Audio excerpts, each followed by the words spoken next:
देखिए कोई कसर रहती है, आज मैं किस मुंह से इनकार करूंगा आपके सवाल। सर आपका एक चवन्नी वाला जो बयान था बहुत सोशल मीडिया पे वायरल हुआ और जगह जगह लोगों ने उसको देखा, आज आप उसको कैसे देखते हैं? मैं अपनी कसर तो कोई कसर रह गई बताओ, इतना बड़ा फैसला लिया हो। ऐसे में अगर आप सीटों के बारे में चर्चा कर ले तो मैं कहा सीटों की कोई बात ना मैं आपके साथ करूंगा, ना मैं किसी प्रधानमंत्री या सरकार में शामिल लोगों के साथ बैठ कर करूंगा, बीजेपी के किसी व्यक्ति के साथ नहीं करूंगा। आज तो मैं उनको धन्यवाद देता हूँ। जब मैं इतनी बड़ी बधाई दे रहा हूँ प्रधानमंत्री जी ने आज वो फैसला लिया जो साबित करता है कि देश के मूल भावना और चरित्र को समझते हैं। चौधरी चरण सिंह जी के हर एक अनुयायी के दिल को जीतने का काम आज मोदी जी ने किया। मेरे लिए कहा है किसी और के लिए। खैर उन्होंने, मैंने एक बात पढ़ी थी कि दलों को खरीदने में जो सामर्थ्य है बीजेपी का, मैं कोई उनकी बात को काट नहीं रहा हूं। जो उन्होंने बात कही अपने सोच समझ से कही होगी। उनके लिए जिन्होंने जीवन पर्यंत संघर्ष किया, ऐतिहासिक निर्णय लिए, जिनका प्रभाव आज भी कमेरा वर्ग, किसानी और मजदूरी कर रहे लोगों पर पड़ता है, चौधरी चरण सिंह जी जो आज तक कोई भी पूर्व की सरकार नहीं कर पाई, वो फैसला बेबाकी से नरेंद्र मोदी जी के विजन से और प्रयासों से और उनके समर्पण भाव के कारण हो पाया। तो मैं फिर कोटि कोटि धन्यवाद देता हूं, आभार व्यक्त करता हूं। जो आज मुख्यधारा में लोग नहीं हैं, उनकी हिम्मत बढ़ाने का फैसला आज भारत सरकार ने लिया है। पूरे देश में सभी चौधरी साहब को मानने वाले लोगों के लिए खुशी की पल है।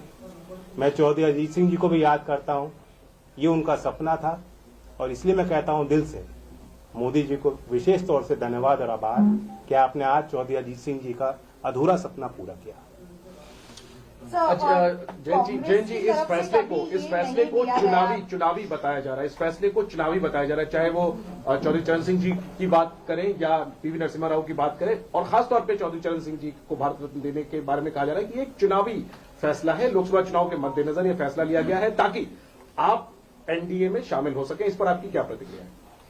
मुझे इतना वजन ना दें, चुनाव हारे हों जीते हों, मैं गठबंधन में जा रहा हूं, कितनी सीट मिल रही है ये कोई मसला ही नहीं।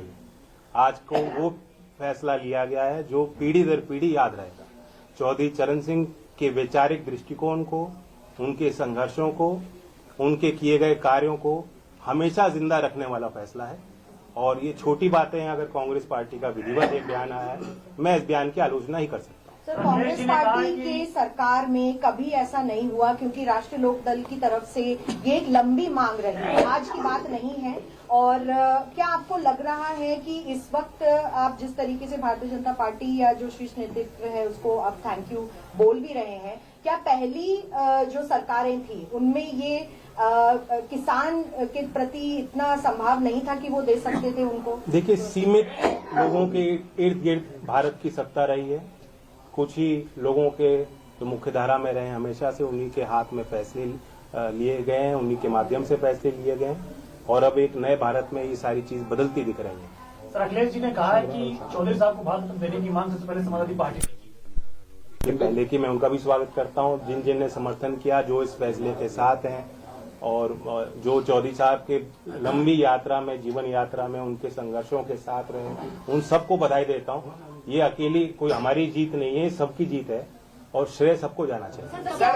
पाने की अब आप भाजपा के साथ हाथ मिलाने के लिए तैयार हो गए, आप भाजपा के साथ हाथ मिला रहे हैं? देखिए कोई कसर रहती है, आज मैं किस मुंह से इनकार करूं आपके सवाल। जो आपने बात पूछा कि कांग्रेस में पहले निर्णय नहीं लिया गया, मैं तो अंदर से जानता हूं कितनी बार चौधरी अजीत सिंह जी के मन में बात उठी, कितने बार उन्होंने प्रयास किए। बहुत मुश्किल से फिर एक बड़ा अच्छा कदम लिया गया था यूपीए 2 के टाइम कि लखनऊ उस समय अमौसी एयरपोर्ट था, वहां चौधरी साहब की एक प्रतिमा, विशाल प्रतिमा लगाई गई और उसका नाम बदला गया, चौधरी चरण सिंह जी के नाम से आज वो एयरपोर्ट है। मैं जानता हूं कितने गदगद हुए थे चौधरी अजीत सिंह जी उस फैसले से। आज अगर चौधरी अजीत सिंह जी जिंदा होते, कितने प्रसन्न होते, ये मैं अच्छी तरह समझ सकता हूं। तो मतलब ये जैन जी ये मान लें कि अब आप भारतीय जनता पार्टी के साथ उनके शर्तों के अनुसार उनको ज्वाइन करेंगे और फिर आप यूपी में चुनाव। देखिए आज कोई शर्त और सीट और चुनाव की बात करना, आज के दिन के महत्व को छोटा करना होगा। ये दिन, ये पल बार बार नहीं आते और इस जश्न में सब लोग शामिल हैं। बीजेपी से सर दूरियां कम हो गई है, इस बात को मान लें हम लोग? जब मैं इतनी बड़ी बधाई दे रहा हूं प्रधानमंत्री जी ने आज वो फैसला लिया जो साबित करता है कि देश के मूल भावना और चरित्र को समझते हैं। चौधरी चरण सिंह जी के हर एक अनुयायी के दिल को जीतने का काम आज मोदी जी ने किया। सर, आपका एक चवन्नी वाला जो बयान था बहुत सोशल मीडिया पे वायरल हुआ और जगह जगह लोगों ने उसको देखा, आज आप उसको कैसे देख रहे हैं? मैं अपनी एक भी ट्वीट डिलीट नहीं करूंगा। जिस समय पे मेरी भावना होती है उस अनुरूप परिस्थितियों के अनुरूप अपनी बात रखता हूं। और मैं कहता हूं राजनीति में जो विपक्ष बात कहता है उसे भूल जाना चाहिए, जो सरकार बात रखती है उसे याद रखना चाहिए। जैन जी, एक सवाल सर जब आप घोषणा कर चुके हैं कि आप एनडीए के साथ अब जा रहे हैं, नहीं, आज एनडीए की मैंने कोई घोषणा नहीं की है। नहीं, मैं आपने सिर्फ कहा कि कसर तो रही नहीं है। कसर तो कोई कसर रह गई है, बताओ।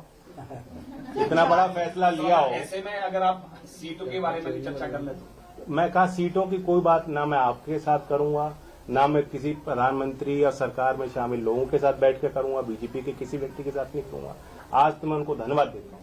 चार किसान समीकरण पे आप अगर बता सकें कि एक सवाल, ये वाकई में आज बहुत बड़ा दिन है आपके लिए और किसान समाज के लिए, खासतौर पर पश्चिमी उत्तर प्रदेश की बात करें, जिस तरीके से चौधरी चरण सिंह जी को भारत रत्न मिला है, लेकिन क्या इससे अग्निवीर का मुद्दा खत्म हो जाता है?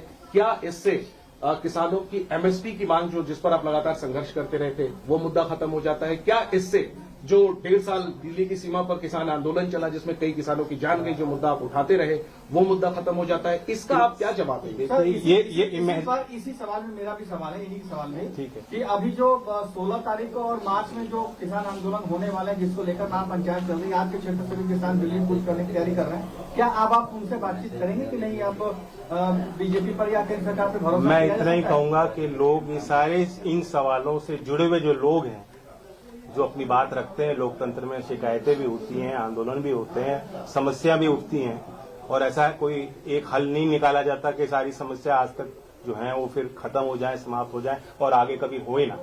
तो ये एक सतत प्रयास होता है भारत सरकार का, जो किसानों के प्रति जो उनके भाव हैं, गांव के और कमेरा वर्ग के प्रति जो उनकी इच्छाएं हैं, जो समर्पण है, जो इच्छा शक्ति है, आज उसे उन्होंने प्रदर्शित किया। और लोग हिम्मत ले सकते हैं इस निर्णय से कि अगर कोई सरकार चौधरी चरण सिंह जी को इतना बड़ा सम्मान दे सकती है, तो जो मुद्दे चौधरी चरण सिंह जी के अहम मुद्दे रहे, जिनके लिए उन्होंने काम किया, जिस वर्ग के उत्थान के लिए उन्होंने प्रयास किए, उनकी बात भी मानी जाएगी।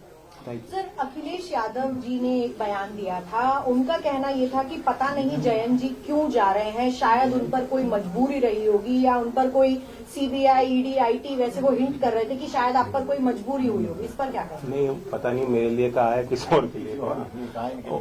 खैर, मैंने एक बात पढ़ी थी कि दलों को खरीदने में जो सामर्थ्य है बीजेपी का, मैं कोई उनकी बात को काट नहीं रहा हूं। जो उन्होंने बात कही अपने सोच समझ से कही होगी, लेकिन मैं ये कहता हूं कि सरकार ने आज जो निर्णय लिया वो दिल जीता है, कोई खरीदने की बात नहीं है। सर, ओम प्रकाश राजभर कह रहे हैं कि 12 तारीख वो तारीख है जब रालोद एनडीए का हिस्सा बनेगी, तो मान लिया जाए कि 12 तारीख को रालोद एनडीए का हिस्सा बनने जा रही है?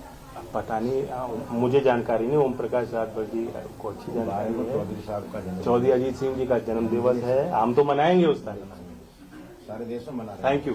Thank you so much. मेरे तरफ से लड्डू। सर,